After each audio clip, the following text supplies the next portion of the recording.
आलासि गेदेमा बिथांमोनखौ आं बरायनो मोनसे खुलुमबाय। दिनै जोंनि बेयाव ज' जानाय खार'ना जाबाय गांसे बिजाब दिनै दिहुननो लानाय जादों। बे बिजाबा जाहैबाय Some Important Quotations Regarding the Historical Background of Bodos होननाय। बे जाहैबाय जोंनि बर'फोरनि सोमोन्दै बुरन्जिगिरिफ्रा बबे लेखायाव मा लिरना गालांदों दा बेफोर गासिखौबो बुथुमजोबनानै मोनसे लेखा माने quotation कम्पाइल खालामनाय जादों। दा बेखौनो दिनै बेयाव बेखेवना होनाय जादों। आरो दिनै नैबे 7 जानुवारि बेखौ बेखेवनायनि दिन हिसाबै लानाय खार'ना जाबाय जे थांनाय 2023 नि 7 जानुवारि खालि आङो फुंनि 2:30 बाजियाव जेल जानो गोनां जादों। आंखौ माने बायदिसिना कनकक्टेड मिलिशियास माने केसाव देशद्रही भारत हादरनि बेरेखा जुजिनांनो ओंखारग्रा बेबायदि मोनसे आनलफुल एक्ट बेयाव आंखौ माने जेलाव जोबना दोनदों। दिनै 7 तारिखनि जानुवारि खालि जेल जादों आङो। आरो बिनि उनाव मार्चनि 9 तारिखआव आङो जेलनिफ्राय गदों गासै 91 दिन। दा बेखायनो नैबे आं जेल जानाय दिनखौनो आङो बुरन्जियाव जाहाथे अरायबो गोजोनै आङो गालांनो हायो, अरायबो जाहाथे मेमरेबल जानानै थायो, बेखौनो आङो बे दिनखौ लानानै बे बिजाबखौ आं बेखेवनो सानदों। आं दिनै बेखेवनायनि थाखाय आं मानव गेदेर जोंनिनो गेदेमा आलासि पद्मश्री डक्टर मंगलसिं हाज'वारि अरायबो सिबिजाग्रा फुजिजाग्रा आं बे आदाखौ लिंहरदों। दा बिथांखौ आङो दिनैनि बे लेखाखौ बेखेवगोन। आं गांसे आर'नाइजों सिगां बेखौ बिथांखौ बरायनो थाखाय आं खावलायनाय जाबाय।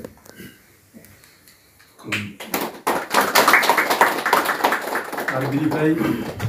जोंनि आगुनि एबसुनिनो प्रेसिडेन्ट आरो जेनेरेल सेक्रेटारि जादों बिथाङा, बिपिसिनिबो प्रेसिडेन्ट जादों। आरो अनेक समाव जाथिनि खामानि मावबोनाय थैसोम थांसोम जाथिखौ मोनसे सोमावसारनायनि लामाजों दैदेननानै जाथियाव मोनसे सोलायनाय लाबोनाय मानव गेदेर जोंनि आगोलनि बिएसिनिबो चिफमोन बिथाङा। आरो गुबुन दानि समफ्राव बिबान लानाय आंनिनो थैसोम थांसोम असे सनमान गोनां लोगो सानसुमा गंगार बसुमतारीखौ आं माने लिंहरदों, बिथाङा फैदों। ओंखायनो बिथांनोबो गांसे आर'नाइजों बिथांखौ बरायना होबाय। दा बिथांमोना जाहाथे आर'नाइखौ आजावो।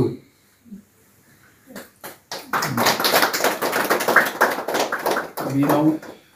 दंबायो जोंहा रबिशंकर बरगयारी, बिथाङा डाइरेक्टरमोन बिटिसि इडुकेसन डिपार्टमेन्टनि। बिथाङाबो बड'लेण्ड आन्दलनाव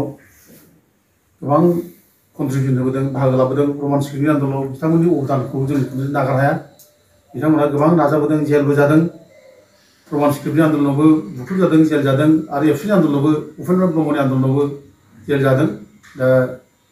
आं बिथांखौ बे हाबाफारियाव बाहागो लाफैनो थाखाय आं गांसे आर'नाइजों बिथांनो मान बावनो नागिरदों। दा आर'नाइखौ होनो थाखाय आं खावलायबाय।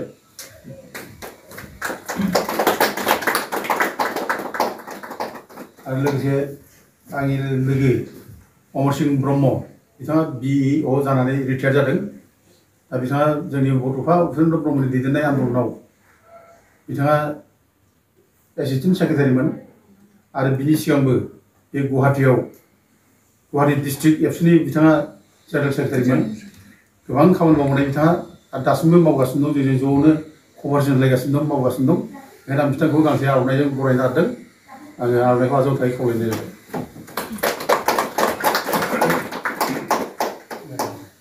ओमफ्राय बिनि उनाव आङो जोंनि अनजालु जोंनि दानि बर' नेसनेल स्टुडेन्टस इउनियननि प्रेसिडेन्ट बनजित ब्रह्म, मनजिल बसुमतारी, सरि आंना भुल जादों, बनजित बसुमतारी। दा बिथांखौबो जोङो दिनै बे समाव अननायजों लोगोसे मानबो होनो नागिरदों। बे गांसे आर'नाइ बिथांखौ होनो नागिरनाय जाबाय। बिथांखौ आजावनो खावलायनाय जाबाय।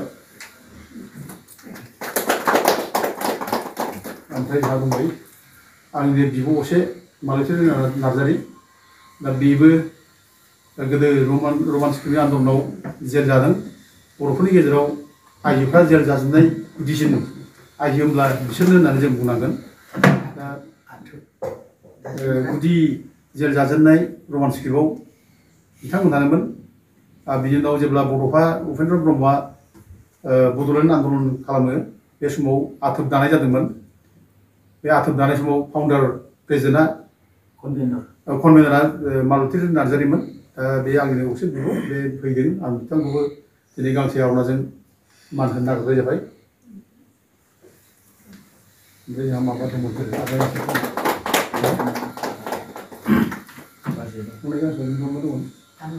ओमफ्राय लोगोसे आं दिनै मान बावबाय जोंनि हांख्रायनायाव नुजाफैनाय जोंनिनो मानव गेदेर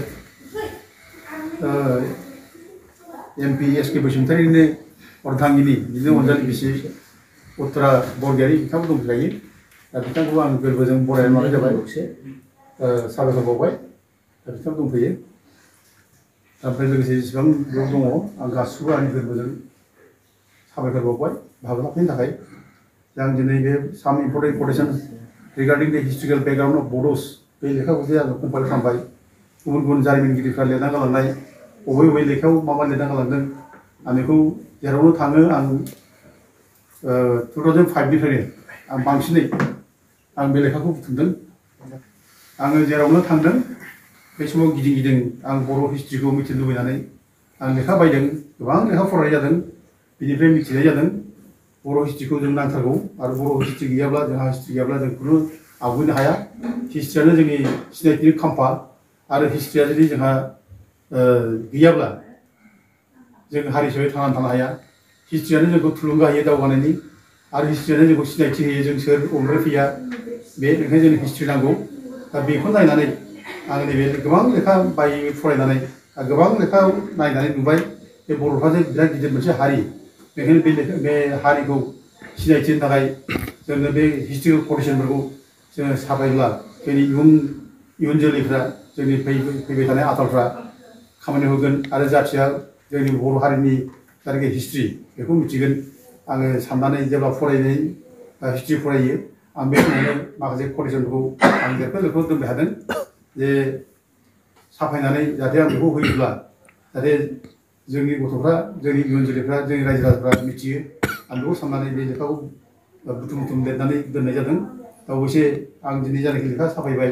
बेयावथ' गोबाङानो थालांबावबाय गोबाव समनिफ्राय आं बुथुमनानै लेथेर लेथेर जाबोदों आरो आंबो बिदि लिरनांगौ सानाखैमोन आं सिगाङाव फरायदोंल'मोन फरायनानै मिथिदोंल'मोन दा उनावसो आं उपलब्धि खालामबाय आंखौ गोबां मानसिफ्रानो थोनबाय जे लिरनानै गालां नों लेट साफाय बेखौ साफायनांगौ बे मिथिदों आंखौ गोबां थुलुंगा होदों केलकातानि हिराचन्द्र नार्जारि बेखौ थुलुंगा होदों लिरनानै साफायनानै आरो जोंहा SK बसुमतारि आगुनि MP दा बिथाङाबो आंखौ थुलुंगा होदों लिरनानै साफाय बे आंखौ बुंबाय थायो दा जोङो बिनि गेजेरावनो वर्ल्ड बड' हिस्ट्रिकेल ससाइटि दाना होनाय जादों जास्ट सेक्रेटारि जेनेरेल SK बसुमतारिखौ लानानै दा आं बे समावनो जोंनि हिस्ट्रिखौ गालांथारनो होननानै आं बे लेखाखौ बयबो थुलुंगा मोननानै आङो माने साफायनाय बेबस्थायाव लादों quotationफोरखौ बुथुमनानै दा आं जायनाखि बुथुमना मोनदों बेयाव बर'नि हिस्ट्रिया बुंनो थाङोब्ला जारिमिनाव जे लिरदों जे फार्स्ट महिरंग दानब राजा बेनिफ्राय स्टार्ट खालामदों आसामनि बुरन्जिखौ बेयो बर' राजामोन बेखौ रोखा रोखा लिरदों गुबुन गुबुन जारिमिनगिरिफ्रा आरो बिनि पिरियडखौ गुबुनफ्रा माने गोरोबलायाखैब्लाबो खिन्थु 1700 BC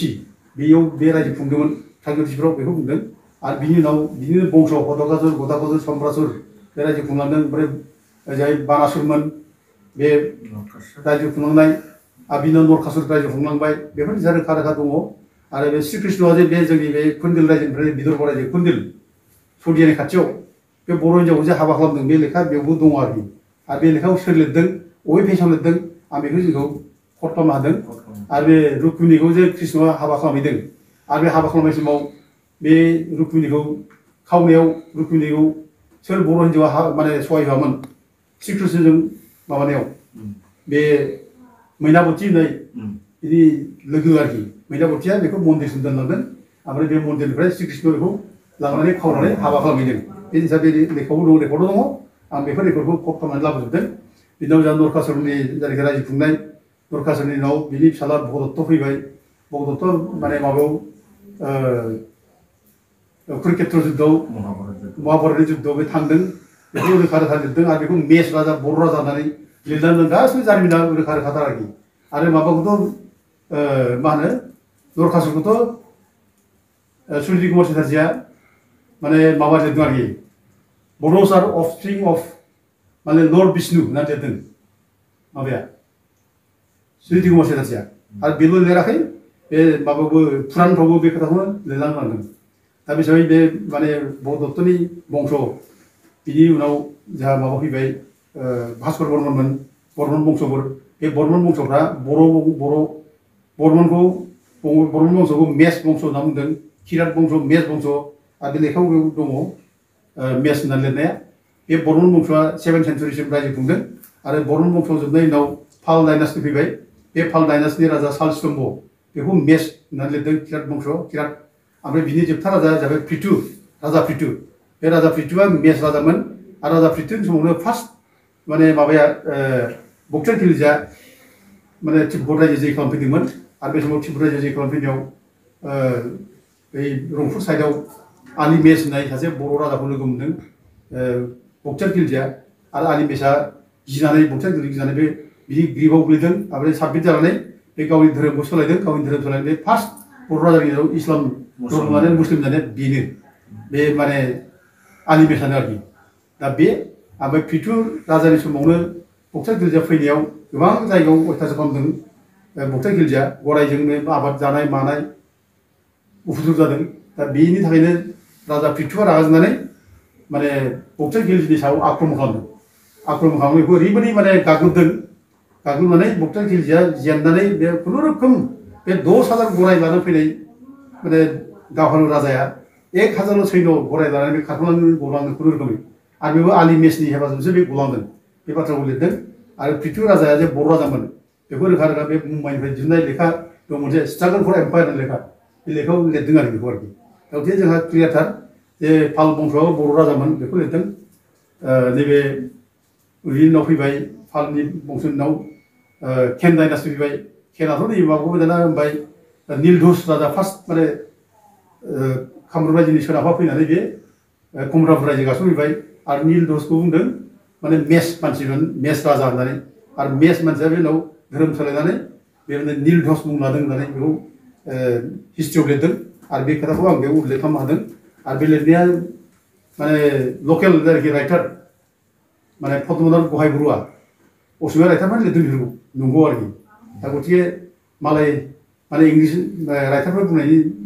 जिखि माबा माने लिरा माने बिसोरखौ दाय होनो हागौ इंलिसबो लिरनानै गालांदों होननानै बुंनो हागौ खिन्थु असमिया राइटारफोरा सिखार खालामदों बे बर' राजामोन होननानै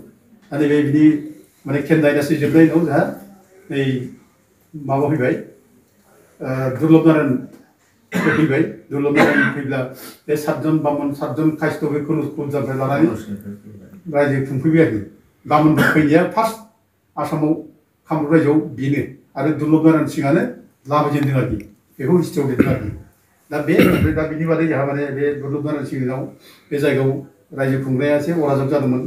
जोंहा राजा गेब जादों बे समाव जायफोरा बे भुयाफोरा सासन खालामदों बिनि उनावनो सासे हाम्बल फेमिलिनिफ्राय हावरिया मेसआ बे खुथागार परगनानि बे सिखोलाझाराव रायजो खुंदों बेखौ माने हावरिया मेस लेखादों हावरिया मेस दंखायो लिरनायाव दंखायो आरोखि हावरिया मेस होनना लिरखादों आरो बियो माने बेखौनो हारुवाबो होनदों सोरबा सोरबा लिरगिरिफ्रा बे हावरिया मुंखौ रोङिनि हारुवा होनदों सोरबा हारियाबो होनदों आरो बेखौ हरिदास होनदों आरो मण्डल उपाधि होनदों आरोखि मण्डल माने मोनसे एरियाखौ खुंग्रा बेंग्रा राजा दा गथिखे बे हावरिया मेसनि उनावनो बे 15th सेन्चुरि बाथ्रानि बे 15th सेन्चुरियाव हावरिया मेसआ रायजो खुंबाय दा बिनि उनाव बिनि फिसाला बिशर सिंह मेस बे माने कुचबिहार रायजो खुंबाय नरनारायण सुलाराय बिनि बंश मेस बंश बिसोर रायजो खुंबाय दा गथिखे हिस्ट्रियाव बेफोर गासिबो मेस बंशमोन आरो राजाफ्रा गावसोरनि माने लिरना गालांनाय दङ बे समुद्र नारायण राजा दरंनि राजबंशावली बे लेखायाव बे लिरना लादों मेस बंश होननानै लिरना लादों आरो बेखौ गासिबो बुरन्जिगिरिफ्रा कुचबिहार राजा मेसमोन बेखौ लिरना गालांदों आरो इभेन लेटेस्ट जेब्लानाखि माबायाव 1991 जेब्ला एक्सपार्ट कमिटि फैयो 3 मेन एक्सपार्ट कमिटि डाक्टर भुपेन्द्र सिंहनि दैदेननायाव जेब्ला बे फैयो बिथाङाबो बर' हिस्ट्रिखौ फुरा लिरजोबदों गासिबो बे भगदत्त बिसोरखौ बे एक्न'लेज खालामदों आरोखि बर'मोन बिसोर भास्कर बर्मनाबो बर'मोन बे अफिसियेल रेकर्ड आरोखि बेफोर आरोखि ओमफ्राय बिनि उनाव बे कुचबिहार राजाखौ क्लियार मेस बंस'निफ्राय फैनाय मेस राजा मोनसोरो दाबो बे माबायाव कुचबिहार राजाफ्रा मेसनि ब्लाड दं होननानै लिरदों आरोखि दा ओंखायनो बे एक्सपार्ट कमिटिनि जायनाखि रिपर्ट बेखौ बेयाव माने कट खालामनानै होनाय जाबाय आरोखि दा जेखि जाया बे माने बर'नि मोनसे जारिमिना जोङो सुजुनांगौब्ला जोंनो हिस्ट्रिकेल रेफारेन्स नांगौ जों उइदाउट हिस्ट्रिकेल रेफारेन्स जों खुनु जेबो लिरनो हाया बुंनो हाया दा बेखायनो हिस्ट्रिकेल रेफारेन्स नांगौब्ला जोङो नैबेबायदि लेखा हिस्ट्रि कटेसनफोरखौ जों माने दिहुननांगौ आरो बयनोबो मिथिहोनांगौ बेखायनो आं सानो नैबे लेखा दिहुननायाव बे हिस्ट्रिकेल कटेसन जानाखि दिहुनबाय बे लेखानि गेजेरजों हयथ' जोंनि जायनाखि जेनेरेसनफोर बिसोर एसेबाबो मिथिगोन आं बेखौ आसा खालामो दा दिनै आङो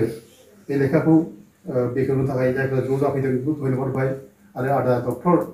माने पद्मश्री मंगलसिं हाज'वारि आदाखौ आं खुलुमनायजों लोगोसे आङो गुरैयै खावलायबाय जाहाथे बिथाङा नैबे लेखाखौ जोंनि रायजो राजानि सिगाङाव बेखेवनो हायो